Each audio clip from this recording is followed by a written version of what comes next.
people think that speaking, especially on stages, is a monologue. It is not a monologue. No. It is not a monologue. The more and more we can be comfortable with all of our parts and our emotions, the more that we are feeling comfortable in who we truly are. So in those situations, we're able to identify perhaps like there's a part of me right now that's getting in my head. That's only a part of me. It's not who I truly am. And then we can come back to our true self. And visualize moments when you did something that made you incredibly proud. She was going to take her life that week, and my story gave her the strength to keep going. Emotional recall, mindfulness. I was called a waste of space, a waste of air. I was pushed to the ground, spat on. And I remember thinking, hang on, life is not about finding yourself. Life is about... Your hair looks good. Nice. How about mine?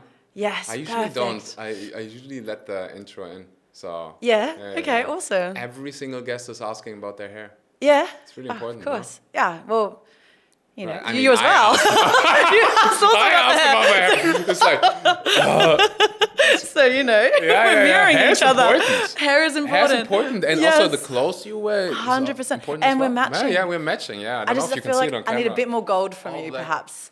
I need more gold? Yeah, gold chain would have been perfect. Maybe some earrings. You think it would look good if I would wear a gold chain? Yeah.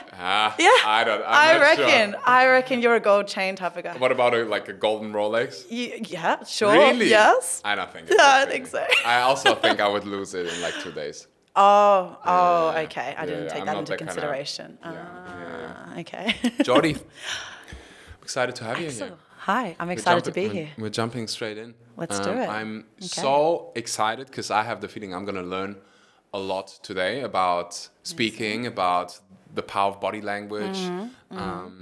But before we go there, and before we basically give people a masterclass on public speaking and what matters when it comes to communication, give us a bit of context about you and your journey. Were you a born public speaker? Did you jump out of the body of your mom and you're like, let's go TED Talk? Golden microphone was like, here I am, world. I'm ready to go. It's funny you say that because what's one of the first things we do when we're born, right? We use our voice. Sure. We cry. So we all naturally are born with a voice, with this expression. And for me, growing up, being a firstborn child, I had quite a lot of energy. And my grandmother called me Bubbles. Because I'd be Bubbles, because I was bubbly. Because I was bubbly, yes. I was talking in the playground, you know, I was that girl that was making friends of everyone. But what happened was, and even though we're all born with this voice, you know, sometimes we go through experiences where we disconnect from that power. And for me, that happened. I'm a first generation Australian. I'm half Dutch, half Chinese. And unfortunately, we had to move a lot because of financial difficulty. I moved to 16 different houses before I turned 18. Mamma mia. Yeah, and that, you know, is average once every year. So that location change was very unstable. And part of that was moving schools, moving environments. So I went from this quite confident, you know, bubbly young girl to I'm in a new environment again. And that constant change led to a lot of insecurity, a lot of identity issues. And then it got really bad, per se, quotes, but it got challenging when I went to high school and I went through bullying. I was called a waste of space, a waste of air. I was pushed to the ground, spat on. And I remember thinking, hang on, I know that I don't really know a lot about my culture, like with the Dutch and Chinese, I'm kind of disconnected from that. But I was like, at least I know I'm Australian. At least I know I belong here. But when I went through racism and bullying and they'll tell me to go back to my own country, that I don't belong here, I was like, well, if I don't belong in Australia, then I don't belong anywhere. And I went through this huge identity crisis, you know, in my younger years. And as a result of that, my voice started to diminish. I would be scared to put my hand up in class, scared to speak, and went from this beautiful, bubbly child to a quite shy and more introverted version of me. And I think that's why I'm so passionate about what I do, because I know how it feels to be afraid, to feel like my voice doesn't matter, and to feel like I don't belong. And I think those who really don't feel a connection to their voice, there is a sense there of not belonging to ourselves. If we're not owning our voice, we feel a disconnection from ourselves. And so for me, it's very much about helping people to belong back to who they truly are. So that's been the overall journey when I was younger, there is a gap right now in my head between that bullying phase and the person you are right now, because all I know is the person you are right now, right? What was did you have like an aha moment, a decision you made, a lesson you learned, something that happened in your life that brought you to where you are right now? Yeah, I still remember it pretty clearly. I'd moved again, part of the journey, and I'd now moved to a new place where I was going to go to university. And I didn't know anyone at this university, right? So I left high school where I was bullied and went through all these challenges, and I'm going into uni. And I remember I was walking towards the university doors, and still to this day, I don't know where I heard this quote, but it's from George Bernard Shaw. And this quote was just channeled, and it was, "Life is not about finding yourself. Life is about creating yourself." And I was walking towards these uni doors, and I was like, hang on a second. When I walk through these doors, nobody actually knows who I am. I can walk through these doors and I can create myself into whoever I decide to be. And it was this moment where I'm sure people saw on the outside, they're like, what the hell is this girl doing? But I paused, I'm in the middle of the car park, walking towards these doors like, oh my gosh, who do I want to be? And I ran through those doors with lots of energy, and I was just like, what am I going to do? I want to do something. I had this burst of like, okay, I get to create myself. And so the first person I see when I walk through these university doors happened to be my university mentor. And I was like, hey, how do I do what you're doing? Because I want to make the most of my university experience. And she was like, why don't you do mentoring? And then that began this journey of being, so I valued 3 things at that time, valuing being kind, in terms of how can I help other people? How can I serve other people? And then that led to me to my second value, which is to be brave. Because when I knew I wanted to help people and I wanted to put myself out there and be kinder to myself, it meant I had to be brave, use my voice, make a difference, right? And so that was the beginning of when I started being more kind to myself and others, being more brave and using my voice was actually through the charity work she connected me to. And then... And then there was this turning point where they asked me to tell my story of racism and bullying within young Indigenous Australians. And I just shut down. At that point, I was very confident in serving and creating myself in the way of helping other people, but I didn't tell my story. And so I realized I was afraid to actually be vulnerable. And so then I came across this TED talk from Brené Brown called The Power of Vulnerability. And when I watched that, I was in that kind of 24 hours of being asked to share my story in front of this whole group of young Indigenous Australians who were going through identity stuff. And I just thought, vulnerability, okay, what is that? It's strength, right? Okay, I've always kept my cards pretty close because, I'd been kicked out of kind of a lot of communities per se because I was constantly moving and bullying and all that. And I thought, okay, I'll tell my story. And I told my story. And I had a massive vulnerability hangover after. That's a thing, vulnerability hangover. I got off the stage and I was like, everything's going to turn into flames now. It's all going to burn down and crash. And the day went on, and then I had a young Indigenous Australian come up to me after. She had tears in her eyes. And I thought, oh gosh, what's going on? Like something happened to her. And she was just like, thank you so much for sharing your story. She's like, I'm going through racism and bullying right now. And she was like, your story gives me hope that I should keep going and that maybe one day I can be like you and I can tell my story of vulnerability on a stage as well. She was going to take her life that week, and my story gave her the strength to keep going. That was a turning point because I was like, hey, not only is it important for me to be kinder to myself and kinder to others, to be brave and create myself into who I want to be, but I've got to be vulnerable. It's my mission now to be vulnerable. And that started me on the journey of doing more speaking and, working in the field of radical vulnerability and authenticity.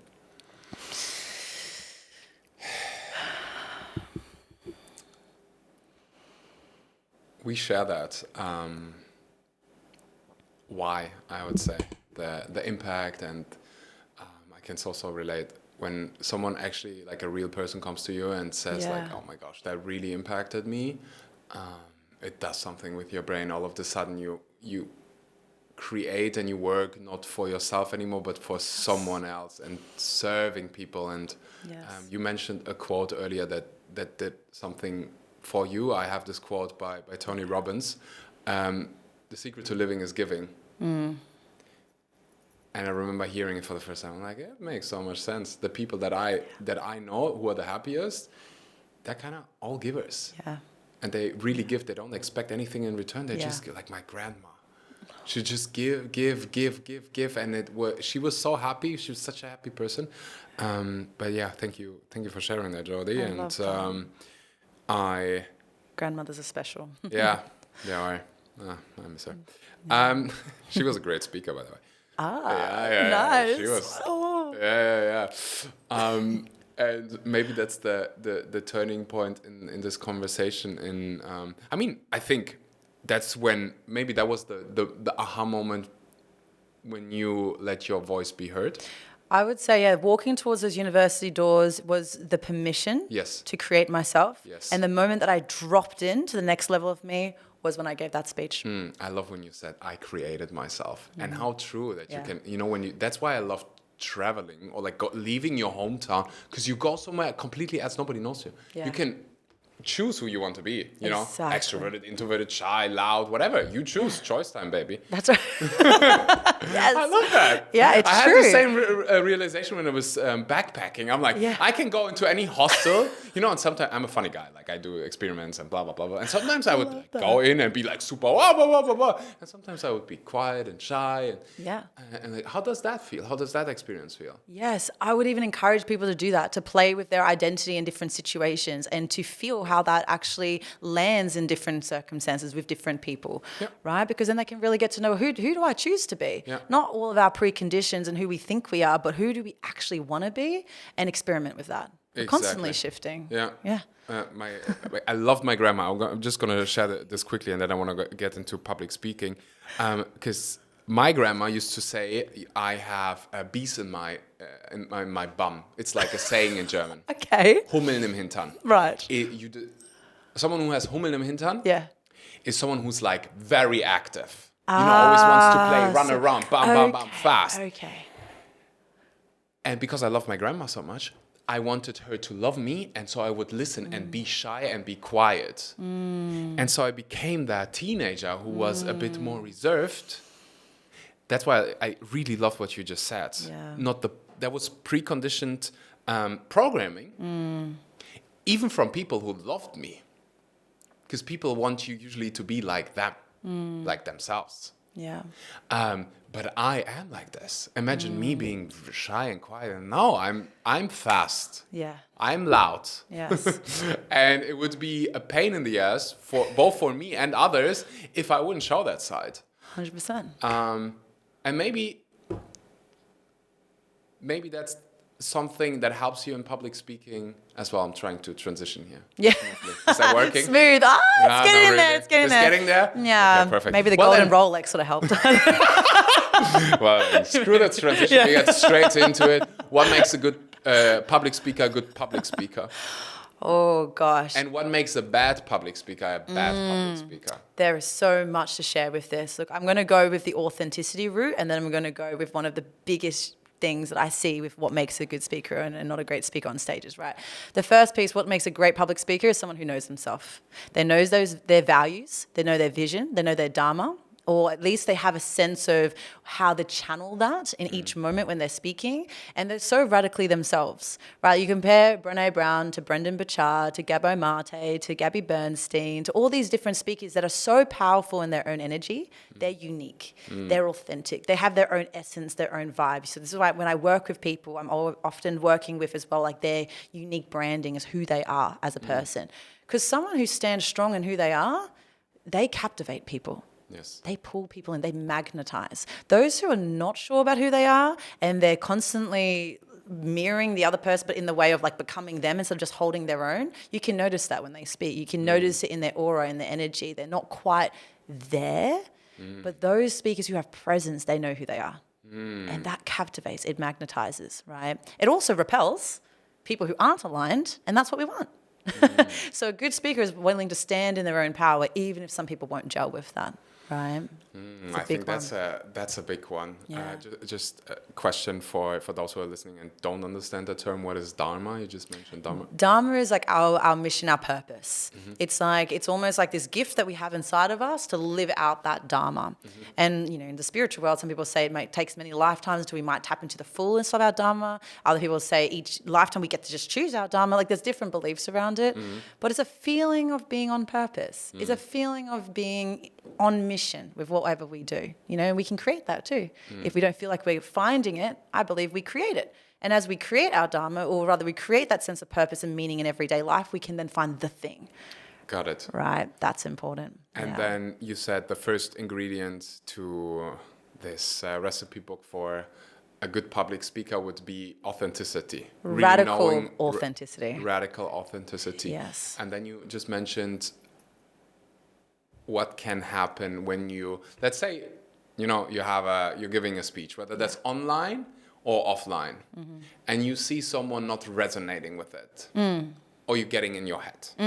I don't know if that ever happens to you, but you see someone, maybe you have a Zoom call and someone is like, I don't know, scrolling on their phone or something. So if I look back at my own past, it would then sometimes happen that I get in my head. Like, what is this person thinking? And then I'm like, oh my gosh, do not go there. Yes. Do they enjoy that? And I think that's something that comes up. I don't know. You guys tell me. Is that something that comes up for you? But for me, sometimes it's like, does it make sense for people? Like, especially if they're not in the same room. If they're in the same room, I can sense the vibe. And sometimes I'm just asking, like, is this, giving you value right now? How do you deal with that? Yeah. So the work is before the actual moment of speaking, right? The more and more we can be comfortable with all of our parts and our emotions, the more that we are feeling comfortable in who we truly are. So in those situations, we're able to identify perhaps like there's a part of me right now that's getting in my head. That's only a part of me. It's not who I truly am. And then we can come back to our true self and we can come back to who we truly are. I do a lot of parts work healing. I'm very holistic in the way I approach it. And so we have our true self energy, which includes being confident. There's 8 C's of self: confident, compassionate, curious, connected, like all these beautiful qualities that are our true self. And if we have a part of us that's like the fear part, what are they thinking about me? The rejection part, are they going to reject me, right? When those parts come up, the more we've done the work before we're on stage, the more we can hold ourselves on that stage, whatever that stage is. That stage could be online, in person, could be about to have a conversation with the kids, could be any stage, right? So that's the first thing, the pre-work. The second thing is we've got to remember from Seneca, we suffer more in imagination than we do in reality. If she would be holding the mic. The golden mic. Mic drop. So often we tell ourselves stories that aren't true. And the more we can be aware of that, the more we can catch ourselves in those moments when we're speaking and go, I'm telling myself the story right now and they're not connecting. What if I told myself the story that they're processing, or that there's something else on their mind, or I just tell myself the story, I'm just going to focus on service right now to the people who are resonating. Right? I've had so many times. I spoke on the stage once, there was about 200 people in the audience, and there was one person at the front who was on their phone, like you were saying, and I've got 200 people, so 199 people in that room, and I've got one person that was in my view that's on their phone. Do I put my attention to that one person and suffer, or do I put my attention into the room of service, right? And that one person, wait for this, I finished the presentation and such, and I'm talking to people after and communicating and chatting with people, and this person came up to me, and I was like, oh gosh, they're going to come up to me and be like, that was terrible. I wasn't engaged. I was like, what's going to happen? And they walked up to me, and they're like, oh my gosh, Jody, you were the best speaker by far for the whole event. They were like, I was just writing so many notes, and I actually took a photo of you, and I had to message my friend straight away. I was like, you have to get in contact with this person. Yeah. I had so many of those moments in my life. We are such bad fortune tellers, right? We suffer more in imagination. Yeah, we think we know what the other person thinks, but we don't. No, we can't ever fully know what someone else is thinking. All we can know is our own thoughts and know how to be with those parts of ourselves. Yeah. Imagine if I let that get in my head, it ruined my speech, and I didn't get to impact not only that person who was actually loving it, but the other 199. Yeah. And this is what people have on social media, right? I love helping people be confident on social media too. They're thinking about that one comment that put them down, as opposed to the maybe hundreds of thousands of people that are resonating. Yes. There will always be people who will not resonate with us. That's why radical authenticity and being ourselves is the key to being a great public speaker first, because then we're going to take away the noise. We know who we are, and we know that when people don't resonate, that's okay. Because we know who we are. We know what we stand for, right? Very key. What are other 2 or 3 important keys, the most important keys? Number 2, people think that speaking, especially on stages, is a monologue. It is not a monologue. No? It is not a monologue. You're not speaking at the audience. You're being in a conversation with the audience. And even if it's a speech where there's no one from the audience that's giving any verbal input, they are energetically inputting. They are in their presence. They are in a conversation with us when we're on that stage. So when I see someone who's speaking at people in the audience are either pulling away energetically or they're falling asleep because they're just feeling like they're just having someone being blah, blah, blah, at them all the time. Whereas when I speak on stages, even if it's massive stages and no one is sharing anything from the audience, I'm having a conversation. How to do that? 2 tips to start off with. The first thing is, if we can, start off with getting 3 yeses from the audience or giving them the opportunity to say 3 yeses. So who here is excited to learn more about speaking? Yes. Is everyone present? Phones off? Yes. So having 3 yeses, according to psychology, will engage the audience and put them in a state of openness to begin with, which is a great way to have that dialogue straight away. But let's say the audience isn't actually going to be speaking out. We can't have that interaction for whatever reason. It's online and such too, right? Then we can do things like being able to gain yeses or gain interaction through going true, pausing and being like, who gets that? Anyone been there before? So taking moments to ask questions or to nod the head. Psychology even shows about nodding our head like this. Someone else, you're doing it almost as well. Someone wants to nod as well, right? So interacting in that way, making it a dialogue is so important. And it will make a massive difference to people in so many different industries when they're actually seeing the audience as someone they're having a conversation with rather than an audience that's stale and stagnant and we're just speaking to. Very true. Very true. Yeah. I hope we get the chance to later talk about a couple of public speakers who are phenomenal and what we can learn from them. Yes. But if I think about great public speakers, they even like make you move your body. They say like yes, say yes if you agree, or like raise your hand. Anybody been there? Yes. I don't know how many times I've been. I do this even online. I like to do this so people don't fall asleep and people are engaged. Like raise your hand if you've been there. Yes. Yeah. 100%. So Yeah, I always do a double hand wiggle or double thumb wiggle. I do a bit of fun. I have a bit of fun with the audience. Yeah, it's great. Yeah. What else? So great public keys. speaker. Great public speaker. Yeah. Number 3, what makes a great public speaker is someone who has a contribution energy. Right, we talked about before as well, how do I want to create myself? Being brave was one of my values. It was through service. I started a non-for-profit movement when I was 21, helping in Nepal and giving, and like that service energy was what helped me to get out of my head and into the moment, right, to serve. It's quite interesting because I got this piece of advice from a really well-known public speaker, and he said, I asked him like, how do you go on stage, you don't have any freaking notes, you just speak. You could speak for hours. And he does speak for hours. It's like, what is the best piece of advice? He's like, well, it's not about me. Yes. If I make a mistake, I'm here to tell my story. I know my story. I'm here to serve and give my best. And some people will like it and some people won't like it, but it's not about me. Yes. If you can't go on a holiday because your entire business would collapse, you don't have a business, you have a job. And what you need is evergreen products. What you need are certain structures. So created an entire training that teaches you how you can change that. How you can become a business owner, not a business operator. How you can create automated income. You need structure, you need strategy. I know what it's like to be in this pain. I know what it's like to have to work all the freaking time, never being able to go on a holiday. I found a way out of it. I shared it with my clients. We know it's working. It's a proven strategy. You get access to it. Click on that link, join the training. It's completely free of charge and it might completely change your life. So take advantage now. 100%. 100%. When we get into our heads, what are we doing? What are they thinking about me? Yeah. Are they going to reject me? Are they judging me? And when we're in that energy, it's a taking energy. Yeah. We're actually taking from the audience, like me, like me, like me. That's not the point of a speech. That's not the point of a masterclass. It's a really good point. Yeah. The whole point is you have an audience who are there to learn, to grow. You know, Chris Anderson, the creator of TED Talks, talks about a good speech is where you plant an idea into the audience's mind and you allow it to grow throughout your speech or presentation. Mm-hmm. And so we're there to plant an idea into people's minds that could transform their lives. We're there to give them an insight that could shift a perspective. We're there to give them the inspiration that could help them to bring their dharma, their gifts out into the world.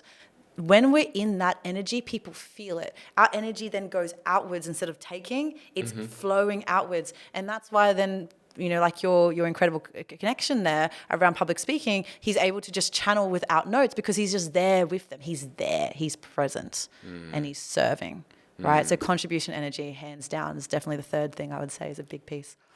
Yeah. If you feel comfortable and don't think like we're missing anything that's really, really important, for sure you could be speaking for like the next 7 days on that topic. What makes a bad speaker? Yeah. Like what is something we shouldn't do? Okay. Well, kind of the opposite of those pieces as well, right? I would say a speaker who's there for ego and who is in the energy of it's me, and they're actually sharing more about their credibility or sharing more about putting themselves forward than truly serving and truly supporting. You can feel if people are in a taking energy. And we're in the feminine era now, and the feminine era is about radical authenticity and connecting to others and really being in that flow with other people. Yes. And that old paradigm of the take, and the needing to be me to survive, like that's an old, outdated way of going about sales, going about speaking now, all of that. So people can tell when people are having a more taking energy, are inauthentic, or they're doing it out of ego. People are connecting more to their intuition, they can tell. Very true. Yeah, so that's a really, really big piece. If I bring some more practical pieces, one of the things in psychology too is we've got our hands behind our back and we're speaking with just like this. If our hands are behind our back, we think that someone's got something to hide. That they have maybe some kind of like dangerous thing behind them. What about me as a podcast? I should because I once read you should never have your hands under the table because it's like, you know, in the good old days you had, you know, people had guns under the table. Yeah. So I have this habit of like from sales. Yeah. Okay, put your hands on the table. I don't have a gun. That's right. Yeah. So even I'm just in service there. I've gone between this. I've gone between that. I don't get into my head too much about it. Yeah. So I don't overanalyze. But at the end of the day, if we show our hands, it is much more effective to be able to show that I'm here. Yeah. I'm safe. There's nothing to worry about. Yeah. So having stuff like that. Yeah. You know, another great public speaker is someone who knows how to utilize their unique speaker voice. So the opposite of that would be someone who's speaking more from a very monotoned kind of energy, and they're not taking the audience on a journey. They're just speaking in a very monotone way and not engaging the audience on an actual, almost like a flow of energy. And is that something you need to train consciously, like the cadence of speaking, or is that something, if you're present, if you're doing all of the things you mentioned previously, you're doing automatically? I would say both. It's something we can learn, we can develop, we can get better at. And also I would say if we're radically, authentically aligned in who we are, we're there to serve, and we're feeling that we're not just thinking about ourselves, we're actually there to you know, enjoy the process too and give, we will automatically want to use our hands more. We'll automatically want to make more eye contact. We'll automatically want to be a bit more, you know, having more variety in our voice. So it's both, you know, I would say. And I've helped a lot of people become more confident in having fun on stage. When we bring more fun, it makes so much more of a difference too. Even if we're talking about really important things, it's the energy of here to enjoy this moment of service. Yes. Right? Yes. So the opposite would be people who are very stagnant, they're very closed, and they're basically just maybe even with the audience, like either always being on a lower vibration or talking about things that are very emotional, or they're very high, but they're not having the balance between the two as well. So often I find when people come to my events, they say they feel like they've gone on a journey. Like we've had the big vulnerable moments and we're tearing up and we're crying, but then we're laughing and we're having fun because I'm getting up people to shake their hands and shake their body. And so when we can give people an experience, so much more effective than feeling like we're just speaking at, we're monotoned, we're just in our own energy, we're closed off, we're not using the stage. So yeah, those who aren't great at speaking, I would say are very much just in their own closed frequency, and they're not engaging with the audience and not taking them on a journey, and they're making it more about themselves. Yeah. You said earlier you went into this, what was it, university or college? Yeah, university. You went into the university, you consciously chose who you wanted to be. If I would do the same thing in my life right now and I would want to choose, I want to be a phenomenal public speaker, what would I think? What would I believe?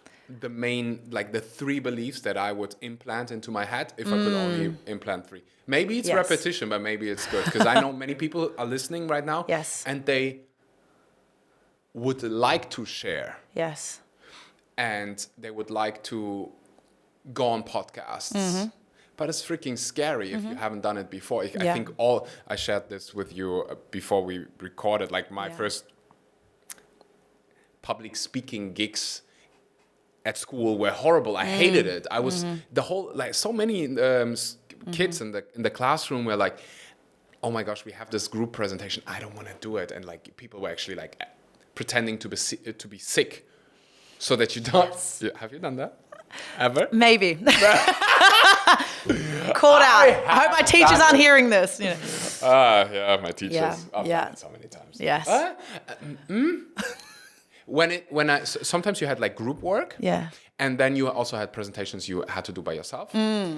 When I had to do it by myself, I would like, Charles, sorry, I'm sick. Yeah. But group, I always, like, I have this belief, like, I don't let other people down. And I hated it, you know, when you had to do a group presentation and one person is chickening out. Yes. Yeah. And you have to do their part. It's like, okay, thank you, man. Yeah. You suck. Yeah. Yeah, you do. You don't want to be that guy. You don't want to be that guy or girl. No. Okay, girl. perfect. Yes. Where are we? Yes. The beliefs. 3 beliefs. So, 3 big beliefs. 3 big beliefs. If I would go back in time into that classroom, I'm like, I want to be an amazing public speaker. Yeah. Okay. First thing, my story matters. My story matters. And I know we talked about serving, but part of being able to serve is to first have our own self-worth and our own value in our own story.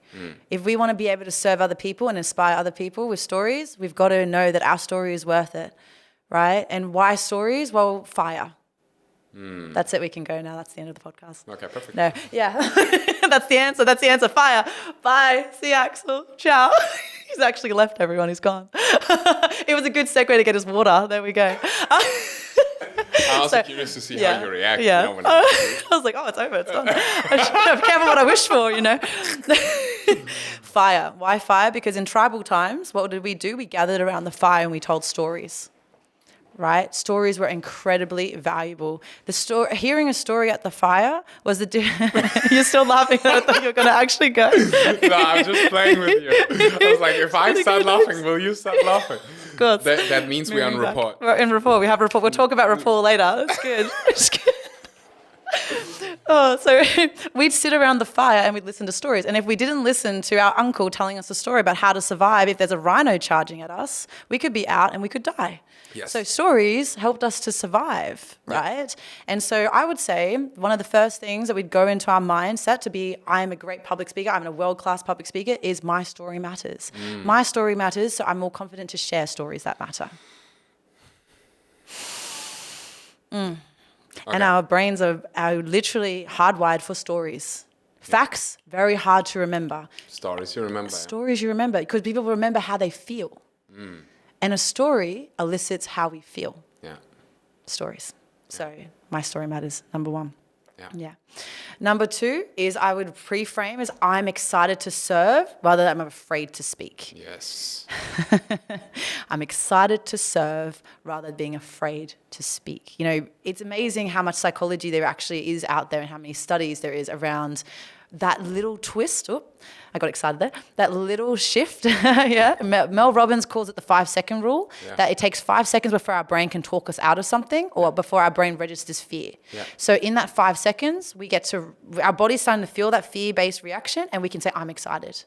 So whenever I catch myself, you know, I was very grateful. I've represented Australia twice on the world stage of public speaking. And that reach has up to a few 100,000 people that will watch my recording, over 1,000 people in the audience live. And so, yeah, I've spoken on a lot of stages, but when you're there and you know your recording is going to be broadcasted to so many people around the world, the nerves are there, right? The fear part comes up. So as soon as I notice those fears, I tell myself, I'm excited. I'm excited I get to serve on a bigger scale. I'm excited I get to do this and that. And that straight away helps the body to feel more like I'm ready to serve rather than, oh my gosh, and like closing off, right? So a great public speaker will tell themselves a story, they're excited, rather than I'm scared, I'm fearful. This doesn't mean bypass the fear, because our fear is meant to be felt. It's meant to be processed, and I can talk more about that later. But it's just that little shift in that moment that makes us really stand out and be a great speaker. There's a tiny difference between I'm nervous and I'm excited. Yeah. Because when you're nervous, what happens? You get a little sweaty, right? Your body's very activated. Yeah. Your heart rate is higher. Yes. But you don't want to be there. Yeah, that's right. You want to run away. That's it. When you are excited, your heart rate is higher. You get a little sweaty. You are activated, but you're ready to serve. That's right. You're like, boom, bam, I want to go do it. And when you tell yourself, like, I don't want to be here, or you just, you stay in that fear state, I think that's when it gets really hard. 100%. Is it worth now or maybe later to speak a few facts about speaking and the fear around that? Because a lot of people have fears about public speaking. Do you want to mention that now, or should I mention it a bit later? Whatever you want. Stage is yours. Okay. Just to finalize. Okay, the beliefs in my head are I'm worthy, my story matters. Yes. The second one was a lot about me. Help me out. Yeah. Well, actually, my story matters, and the second one story. is... Yeah, and the second one is about I'm excited to serve and that contribution energy. Yes, yeah. Okay, perfect. Yeah, I think now too. Anyway, yeah. You guys can tell us. You heard it.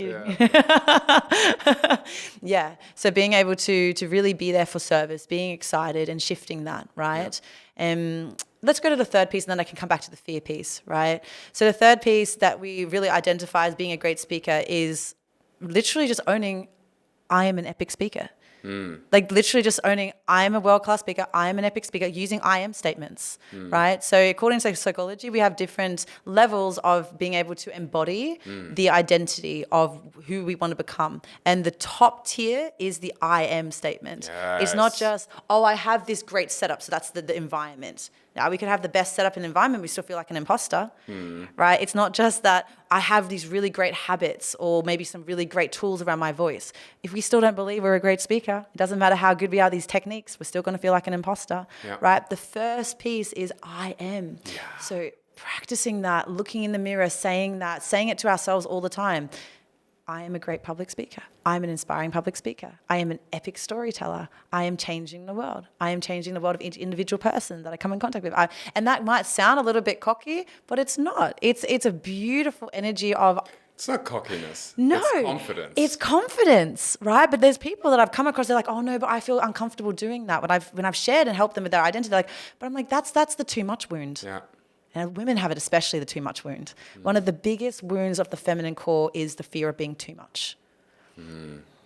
I want to add to this I am, because so much in my work is about this I am identity shifts. Because when I hear someone say I am, my ears go here. Because it tells me so much about you. Not about you, about your programming. It's like a computer. Yes. You know, it's the programming. I am will lead to those are the actions I take, or those are the actions I don't take. I'm a bad public speaker. I'm bad in front of the camera. Therefore, you won't be good in the front of the camera, even if you would have the capability. That's right. Right? Yes. Even if you could be speaking, and most people can't, they know their stories, they can speak. That's right. And it's just, I am big boned. Okay, I'm big boned, and then usually it's like, I don't go to the gym. I just eat whatever I want, because already my programming is, I'm big boned, so it doesn't even matter. Okay, so I am, it's just your programming. So you need to look at I love this. Yeah, I know. Yeah, I am. And I had to mention that my gosh, so many people are just hypnotizing themselves with language. Don't underestimate how important language is. 100%. I am an imposter. Okay, well. Language, the words we use. You are shooting yourself into your leg, my friend. I'm an imposter. I'm not enough, or like I'm not good with XYZ. Yeah. Okay. How does it serve you to believe that? Yeah. It's not a fact. Yeah. It's Well, like, we make it a fact in our own body when we say that. Yeah. Our body then believes that, Yeah. but it's not a fact of our potential, Yeah. our creative potential, Yeah. right? Like we can choose who we want to be. Like I mentioned at the beginning, we can choose whoever we want to be at whatever moment. That's why it is fun to go into a hostel and be like, I'm going to be this character, I'm going to be this character, play it out, because we are the creator. Yeah. So as soon as we start saying, I'm a great public speaker, now this is not affirmations that are empty, because if we say things like, I'm a great public speaker, but we truly don't believe it, it can go the opposite way. Yeah, our body's like, yeah, not true. I'm happy. Yeah, exactly. No. But this is why the inner work is the most important piece that we'll talk about in the moment. It's how can we align our beliefs, our values, our energy, our spiritual body, all these different levels of us to that belief that I'm a great public speaker. Yeah. And almost practice it, saying it so that you can convince not just yourself, but someone else with it. That's such a that's what an incantation is, rather than just an affirmation. Using your body, using emotion, and you can practice. Yeah. Do it a couple thousand times, because for the last 20 years, you told yourself that you are not good enough to do anything. Yeah. It takes a bit of time to change that paradigm. I had this with, for a long time, I would say, I'm not a good speaker when it comes to, my English is not good. I'm not good at speaking English. Stories, And every single time, and people would reflect and say like, oh my gosh, it's your third language. You're so good at it. It feels like, without the German accent, it would feel like you are native. It's just really good. And especially people from the States or native speakers, they would say that, they would compliment me, but I was like, no, I'm not. Because I had this I am voice, I'm not good at it. Deflected. And then at some point I was like, I'm so tired of this shit. Because it's also not true. And even if it would be true, there's no power. And in the past, I would then always get into my head podcast interviews, live streams. When I say something out loud, I catch myself that was grammatically incorrect, bam, and I get into my head. Most people, they listen, they don't give a shit if it was grammatically correct or not. But because I went into my head, I was not serving anymore.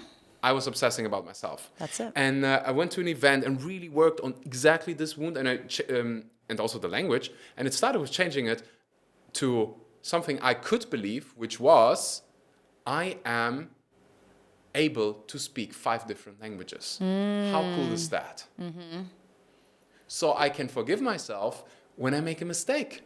Because I'm not a native speaker. It's a language I learned. And it shifted, it could be, I think that's important when you talk about affirmations. It needs to be something believable. That's right. You can work your way towards the bigger one. Exactly. So don't just sit there, I'm happy. You gotta, really believe. That's it. Yeah. Absolutely. Yeah. So those 3 pieces for sure. Yeah. A couple of good speakers, not just good, phenomenal speakers are born in this moment. Yeah. Yes. Yeah, I think so. They're on the other side and like... Yeah, also while I'm speaking to you, I'm like, I want to take my online meetings to a whole different level. I get to basically practice every week my public speaking skills. Let me try different things. Let me see where I can improve. Something that when I watch my own recordings, I don't do it that often anymore in English. I would say, I would hear am, and I'm like, okay, that is some, this, am, filler. You don't do that. The filler words. Yeah, filler words. That'd be something, and sometimes a break can be pretty powerful. And see what you did there. Yeah. I just love, it's like an art, it's like, I find it fascinating. We talked about what makes a good speaker a good speaker, what makes a bad speaker a bad speaker. The 3 kind of beliefs to take on if you want to be a great speaker. Exactly. I would be curious to talk about a couple of examples of phenomenal speakers. what we can learn from them. Sure. And then earlier you mentioned something was important for you. Yeah, I to really mention. want to talk about the fear piece, because that's one of the biggest reasons that people then don't take on that I am statement, I'm a good speaker. It's fear. Let's start with that. Okay, let's do that. All right. Can you say fear in like the most Australian accent? Because Fear. I love it. Fear. Fear. It sounds like fear in German, which is 4. Oh, really? Yeah. I'm going to share 4 points here. Fear. Yes. Maybe your accent can start becoming more Aussie, and then we're going to have this great Aussie banter on this podcast. That's all nice. Okay. I'll Very start good. my podcast. G'day, mate. Very good. Yeah, I would love that. Yeah. Yeah, let's talk about fear. I really want to bring this piece in. So, did you know that public speaking is one of the biggest fears in the world? According to Psychology Today, up to 70% of the population have a fear of public speaking. Wait for this. People would rather be in a really small space, really high up with spiders, or die. It's like arachnophobia, claustrophobia, even death, rated lower than public speaking. Mamma mia. And it begs the question, why? Makes sense, because a lot of people have fear around speaking, right? I was one of those with everything I went through. But it's like, why? Why is it so common? Right? This thing that when we're born, the first thing we do is we cry, we use our voice. So what happens? Yeah. And I think from 12 years of public speaking now and working in this industry, like I found there's 2 major things, like nature versus nurture kind of thing. Or I would say nature and nurture, right? So the nature is physiologically, if you think about tribal times, think about epigenetics and all these things that are passed on in generations. In tribal times, having eyes on us was danger. If we had our tribe, but we had a different tribe that we don't know looking at us, that's a threat. If we're out in the wilderness and there's animals looking at us, that's a threat. So the body remembers that. The body and the muscle memory remembers. When we get on a stage, we have unfamiliar eyes on us, it's a threat. So our body feels these physiological fear-based, that we can turn into excitement, rapid reactions. Yes. So that's the nature thing. So that by knowing that, it's great, because then people aren't like, oh, because of my fear of public speaking, I can't be a great speaker. BS. Because we all have that in us from our biology. So that's an excuse. Yes, belief system. Belief system, exactly. And number 2 is nurture. We've gone through experiences in our past that have led us to the stories that tell us then, all the stories we tell ourselves that I'm not good at this, I'm not good at that, I couldn't do that, right? And so maybe, let's say, our little Johnny in year 5, he put his hand up in class to share an answer to a question, and the whole class laughed, and the teacher didn't validate him. And so little Johnny at this young age was like, oh, it's dangerous for me to share my thoughts. It's dangerous for me to give something a go. So he shuts down. Yeah. Then he's in a business meeting or a sales call when he's an adult, and he's like, it's dangerous for me to share something. I might get it wrong. They're going to laugh at me. They're going to reject me. So we all have experiences in our childhood that then dictate that fear as well. Right? And this is why I love working very holistically and helping people heal from those past pieces, but also being able to work with the body in its natural way. Like when fear takes over, our amygdala lights up and our prefrontal cortex shuts down. And our prefrontal cortex, what's it responsible for? Memory, remembering notes. So people get up on stage and they go, I've completely forgotten what I'm going to share. Because their amygdala has lit up and taken over, their freeze, fight, fawn reaction. And they are essentially forgetting their notes, right? Because their prefrontal cortex is not in action.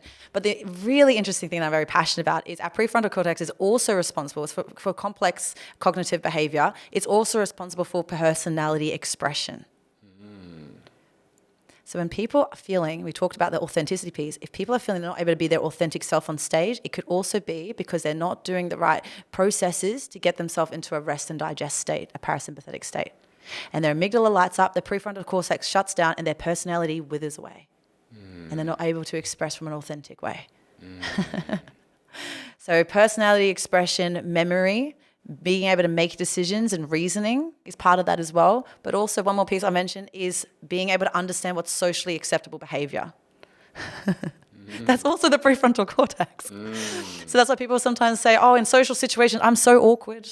I say the wrong things. I make a fool of myself. I do this and that. Well, it might be because they're in a really heightened state of the sympathetic nervous system, and so they're not grounded. They're not connected to themselves. So what is the most important gift that we can give ourselves as great speakers and leaders is the gift of feeling a sense of complete calm in who we are. Hard when you are about to speak in front of people you don't know. With the right tools, it's absolutely possible. The fear will be there. Tell me the tools. You're like, come on, share. All right. Well, it first starts, as mentioned beforehand, being able to be with our parts, being able to be comfortable in who we are. Like all of that inner work is so important, right? Before the stage, our stage is our own body, our own process. I want a quick fix answer. Yeah. But in terms of quick strategies that we can use, one of the things that I teach and I coined years ago was emotional recall mindfulness. Emotional recall mindfulness. So this is where we emotionally recall memories in a mindful way of how we felt a certain way so we can bring that energy on stage. I love that. Before I got on the world stage of public speaking for the first time, I had a picture and I felt emotional because we talked about grandmas. Yeah. My grandma is one of the most important people in my life. When we moved so often, I went through racism and bullying. The one home that was always there was my grandmother's house, my grandmother and grandfather's house. And my grandfather was often away working on ships, so was my grandmother. And when I was around her, I felt safe. I felt connected. So my first speech on the world stage was about my grandparents. And I had a picture of her before I got on the stage. And I was just looking at it and I recalled, how do I feel when I'm around my grandma? I feel safe. I feel connected. How do I want the audience to feel when they hear my speech? I want to feel their heart. I want them to feel connected. So I emotionally recall how I want to feel on stage, how I want to feel in each part of my speech on stage, and how I want the audience to feel. And it gets me out of the fear, into the body, and into a actual emotional state I'm calling forth. Yeah. I once did the sales training. Yeah. And massive sales company there. I'm not going to mention their names because they are not very popular people. But I'm someone I can learn from anybody. Like I can ignore if I don't like something about someone. I listen to the things that matter and the rest. Okay, thank you, ciao. Ciao. Like I can learn from you. I wouldn't go have dinner with you. Yeah. Okay. Just based on it's just preferences. Anyways, and what they said before sales calls. And visualize moments when you did something that made you incredibly proud. Yes. And that's basically what you just described. That's right. You're emotionally recalling pride. Yeah. You're emotionally recalling confidence. Yeah. You're emotionally recalling a heart that's open. That's intentional. We can live a life that's reactive, or we can live a life where we're responding intentionally. We can bring that intentionality before we go on stage. The stage is ours. We get to own it and we get to make that difference. Yeah. Beautiful. Fear. So yeah, that's one of the tips I'd really recommend for people. And the second thing is breath work. Being very intentional about our breath. Our breath is one of our tools that can connect to our unconscious bodily, system and can go into a parasympathetic state. I often do breath work before I get on stage, just before, but I also do a big breath work release journey before I get prepped to go on stage as well. Because we got to get rid of the energy that's no longer serving in those moments, release that, and then come into a rest and digest state. So our amygdala is not lit up, right? We can actually be our true self. And then rock that stage. So yeah, that's what Navy SEALs do before important missions. That's right. They obviously, get excited. Get excited. And they do this thing called box breathing. Yes, yeah. It can be any amount, but it's like 4 seconds in, holding the breath for 4 seconds, 4 seconds out, or holding the breath for 4 seconds. Around right now with everybody listening. Yeah, unless you're driving a vehicle, or what else? If you're in the driving a vehicle is pretty important, not to be doing. Don't do it while doing a big workout. You can have your eyes open and still do it. Yeah, it's true. All right, do you want to guide me? Yeah, sure, okay, absolutely. Okay, so firstly, do a handstand. Moving the body. Yes. How did you know? So just opening up the body first, moving the body. We don't want the body to feel restricted, so just moving it around. Okay, and then just letting the breath out, letting it all out. And then slow, deep breath in. 1, 2, 3, 4, and hold. 1, 2, 3, 4, and out. 1, 2, 3, 4. Hold empty. 1, 2, 3, 4. One more round. In. 1, 2, 3, 4, and hold. 1, 2, 3, 4, and out. 1, 2, 3, 4, and hold. 1, 2, 3, 4. Hold a little bit longer. Feel the energy in the body. Feel the movement of that oxygen. Slow, deep breath in. And we get a little bit of sound on the exhale. I like to bring a bit of fun into that too, like This is actually really important. It's great. It's the body's sign for most of us. We've been programmed to do this when you release tension. That's right. Right? Release tension. Something you were nervous about something. That's right. So you can use it for yourself to like enter this absolutely relaxation state. I feel so much more relaxed right now. Right? Me too. We just gotta have a sleep now. Yeah, let's go to bed. It's all good. So yeah, box breathing, or some people like to teach to just whatever you're breathing in, you breathe out double as long. So 3 seconds in, 6 seconds out. 4 seconds in, 8 seconds out. That's also very effective. So people have different beliefs about which one to do, but it's whatever works for each person. Yeah. We have 5 minutes left to talk about. Oh gosh! this. Wow, Yeah, so time many is flying things. like this. Something that I want to talk about is I always look for role models in certain areas. Who are a couple of public speakers that you would recommend is worth watching? Oh, there are so many. Firstly, I will recommend, but firstly, what I've got to say is for every person to feel into the energy of what type of speaker they would want to be and to find and create an energy connection to a speaker that they resonate with. Because every speaker, as mentioned at the beginning, has an authentic expression. The really great ones, they know who they are. They authentically have their brand as a speaker, the speaker voice, I like to call it. And so we've got to resonate then with them and look up to them, right? For me personally, I loved Brené Brown. I loved her radical vulnerability. She's also willing to own that she's from Texas and she's owning her upbringing, her character, her flaws. Like she's really willing to be vulnerable. I also love Brendan Burchard. He's so high energy. He's so motivating and inspirational, but he's also willing to be silly on stage. And I think that's a real great medicine that people can take as well. And I definitely love to be silly on stage as well. I mean, some of the stuff I've done on stage, people don't know what's going to happen. I often tell my team that are miking me up, like, be ready for anything because anything can come out. So I really like Brendan Burchard in that way. Tony Robbins, I think we were looking this up just before, right, as well. He's like one of the best paid speakers in the world. Tony Robbins has a really powerful presence and energy also. But then you have other speakers that like Gabo Mate, right? Or other speakers that are maybe a little bit more calm, like Richard Schwartz, the founder of IFS. Like everyone has their own unique speaker voice. We just got to find what resonates with them. Yeah.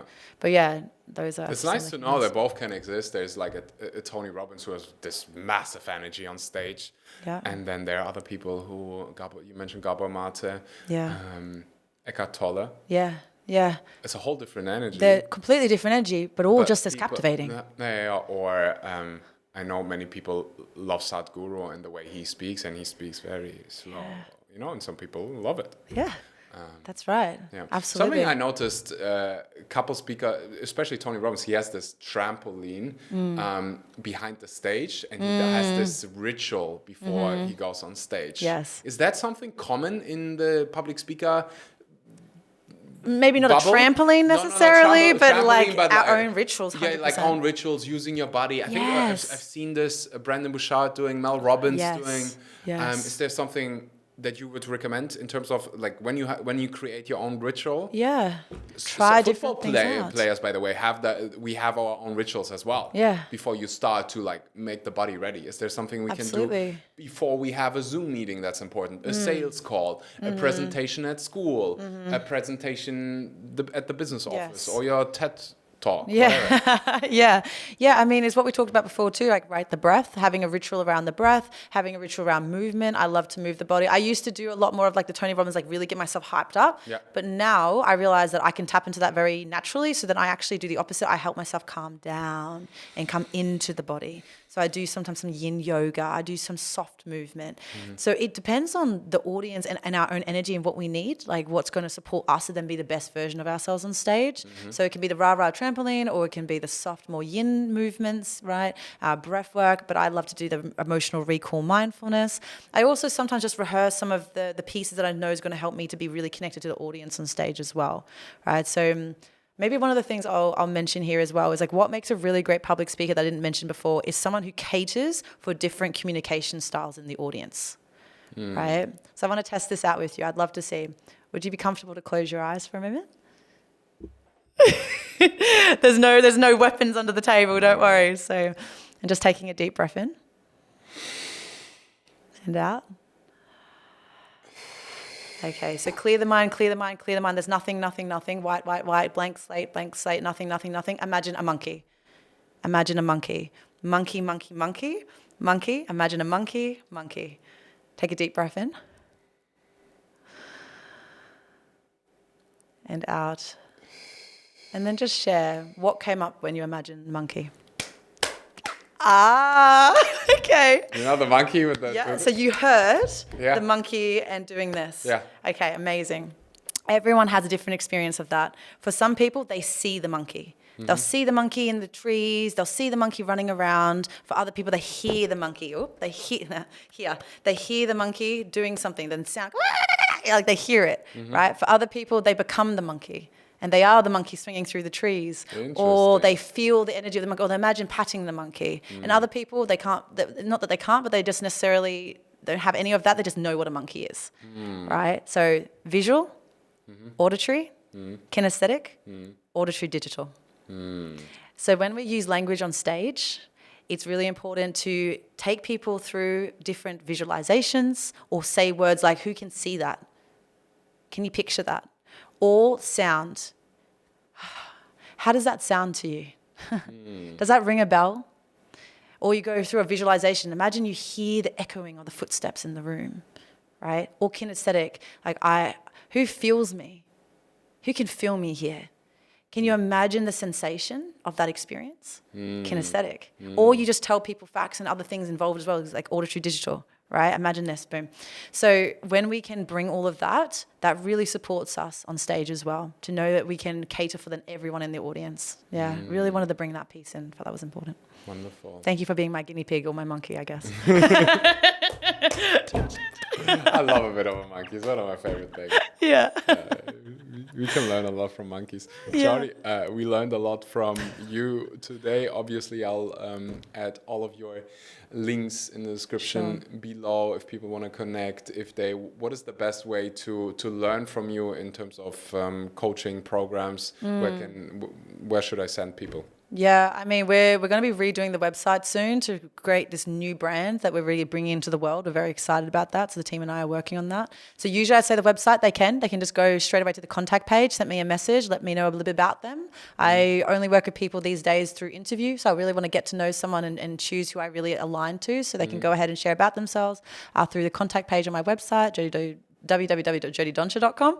But also just send me a message on Instagram. I'm in this new era now where people keep going, use Instagram, and built my whole business on Facebook and LinkedIn and referrals. And now I'm being called to Instagram, so they can also just message me and follow me there. Beautiful. Well, Jody, we have some minutes left. Yeah. There's so much value already in there. And also, I was particularly excited. I mean, I'm always excited, but I love learning. Yes. And I love also learning about my own journey. Yes. And my own, in this specific case, about the way I talk. We didn't talk about rapport. No, we didn't talk about rapport, and there's so much I could share about rapport. So much. We could be spending 7 hours here, but maybe let me ask you a question. If you could only... Yes. I'm about to go on a stage, TEDx talk, okay? You hear the footsteps. You hear me clapping my hands, all right? Yeah. My heart rate is 170 beats per minute. Yes. And I'm calling you. I'm saying, Jody, I am shitting my pants right now. Okay? Yeah. What would be your best piece of advice? What would you tell me? What would be... In terms of rapport building or just... No, nothing with rapport. Okay, maybe with rapport. I'm just yeah, like, I was gonna say that. What is the best possible question I can ask you? And I was just like, okay, practically. Yes. So the next time when I'm in that situation, when I have a webinar, when I do XYZ, when I You're about to go on that stage. You have a gift that audience is there to receive. I have a gift. That audience is there to receive. That encompasses contribution energy. That encompasses not making it about you in terms of it's your gift that you're giving, right? And that straight away encompasses your value, that you are a valuable speaker, that you're there for a reason, your dharma. Like all that we've talked about, in that moment, if you just know, I have a gift, that audience is there ready to receive, you drop into your heart, you drop into the contribution energy, and then if we talk about rapport, you're going to be able to build a lot more rapport because you're there to give them this gift, to plant that seed, like Chris Anderson explains, in the minds of them, in their bodies, so you can help that flourish in their lives. So the intention would be, I have a 30 minutes talk. I'm going to give my everything. I'm here to serve. I'm going to give the biggest gifts. I'm going to do my very best, share my lessons, share my story. I know my story. I want to be here. And for the next 30 minutes, I'm not going to get in my head. I'm going to be present and I'm going to be giving. And then afterwards, I can still get in my head. Yeah, of course. The head's always going to be there. And that is because if I reflect about the way I speak or when I present something, there are those moments where I'm like getting in my head, like, is this really, do people get value out of this? And it's like so stupid. It's remembering that it is a gift, right? Yeah. But that happens. And it's not stupid. I want to be honest, and I think many people have that. I'm like, why am I there right now? Yeah. You know what I mean? Yeah. Just remember to do that language, like, don't call it stupid, right? Because every part of you is welcome. The fear part, the judgmental part that's worried about being judged, that's all welcome. As soon as we judge a part of ourselves, we are disconnecting from ourselves. And so whenever we say, oh, it's stupid, oh, it's really silly that I do this. No, it's not. There's a part of us that's wanting more love. There's a part of us that would love more attention. Just like that fear part, we don't want fear to go away. Fear is a beautiful ally. Fear is a beautiful part of us. When fear starts to manifest things we don't want in our life, though, it's because we're disconnected from the fear. The more we can embrace the fear and love it and be with it, hear its stories, give it space, but then still choose that our true self takes the driver's seat, but it can be our companion, the more powerful we're able to be. So what would you practically say if it happens in the midst of a speech or an interview or whatever? Well, I mean, if it's in an interview, it's very challenging to just be like, okay, fear, and do that. If it's beforehand, though. I'm talking in that moment, straight away, go straight into my energy's now focused on me, focus on the other again. Just notice that. It's like, oh, I'm making it about me right now. Where are my hands? Where is this and that? Oh, bring it back out again. You can feel it. You just go, take a deep breath in. On the exhale, bring your energy back into the other person, back into connecting to them. If we talk about rapport is an energetic exchange and connection with somebody. When we're breaking rapport, we're breaking the energetic connection, right? So if we're getting in our head and I'm like, oh, is this positioned properly? And oh, how does this look? Or the hair thing, like how's my hair? We're making it about us. The energy's then here, closed off. It's about us. I would say instantly in that moment, oh, I just caught myself thinking about what I look like. Forgive that. That's okay. That's okay that fear part's here. It's okay that I did that. Take a deep breath in. And now I'm going to be present with you again. And now I'm going to remember the gift that I'm giving again. And now I'm going to come back into this. Yeah. I'll try it out. Jody. Thank you so much. You are welcome. Thank you for not walking out of the interview and, just getting your water and coming back. I appreciate that. Water is important. I also like water. Yeah, the amount of people that will say, "Can you say WATER?" I was like, "What? Yeah, water." I love it. Yeah. I love it. Thank you for having me on. Yeah, thank you for being here. I'm very honoured, and the work you do is very inspiring. So to be here and be able to serve, and I think there's a lot of people in your audience too who have a heart of wanting to serve, wanting to make a difference, wanting to become the best versions of themselves. Yes. And so I would just really want to put a message out there to them, like their voice matters. Yes. Their dreams matter. Yes. They matter. Yes. And this is not just, hey, I don't see myself speaking on a big stage. No, we use our voice in everyday life. Yes. How are we not speaking up in a relationship or asking for what we need or sharing more knowledge with our children or telling our friends that we care about them and being willing to be vulnerable and say that we love someone? Our voice is our most important, valuable asset. Our abundance correlates to the amount of times we've used our voice, our relationships, our business success, everything. Yes. We are where we are today based on every time we did or did not use our voice. Yeah. Your voice matters. Yes. And so many people in my audience, like 50, whenever I ask people, about 50% want to share, want to help, want to build their personal brand and blah, blah. And the most detrimental thing that is holding them back is fear. Yes. Fear of actually people don't want to hear my voice. Yes. My voice doesn't matter. Yeah, my voice doesn't matter. And I usually challenge people and then say, okay, go share your voice, but from that place. Okay, so much of what you were talking about is exactly what I talk about in terms of branding and in terms of business. It's like, you need to serve. Yes. make it about something bigger than yourself. Otherwise, it's really hard. Oh, it's so, if we're focusing on ourselves all the time, me, it's challenging. That energy is it's really restricting. hard. Be in a relationship or in any friendship, me is gonna lead you to a place called suffering. We suffer more in imagination, people. Remember that. Yeah. And so, if I would have to give that podcast the title right now, it would be like, your voice matters. Like, go out there, share it, share what you want to talk. And one practical thing is this 5-second rule you said. 5, 4, 3, 2, 1, just do it. Yeah. Just start. That's right. And often a lot of that fear also disappears once you actually do it. Yeah, that's right. Like we're doing it right now. We're rocking out, using our voices. We're helping other people use their voices. That positive ripple effect could change so many people's lives. 100%. So why keep our voice to ourselves? 100%. I want to, at the end of the podcast, I always want people to act, to do something. Because when you listen to a podcast, you have ideas. But then you're like, I'm going to do it tomorrow. I'm going to blah, blah, blah, blah. No, act when the idea is hot. Do it right now. Yes. Yeah. Whatever it is that's in your mind right now, like sharing your first Instagram story, do it right now. Yep, that's right. Call up the person and tell them you love them. To ask that person you want to take on a date, call the person right now. Yes. But don't make it about yourself, make it about the other person. Whatever this action step is, do it. Yeah. Jody, thank you so much for being here, for sharing your wisdom, for coaching me, for making me feel relaxed. We're going to go take a nap now. Yeah. They're going to kick us out in about 30 seconds. Thank you for listening, watching, subscribing. Go say hi to Jody. She answers her DMs, which is very honorable. And obviously has so much wisdom. Sometimes I have to wrap my head around the fact that there is someone like you just sharing years of experience when it comes to public speaking or whatever their topic, and you can just access it for free. Yeah. Ridiculous. Yay. Jody, thank you so much for being here. Thank you, Axel. I'm honored. Terima kasih sama-sama. Dankjewel. Dankjewel. Yeah. Alsjeblieft. Shisha.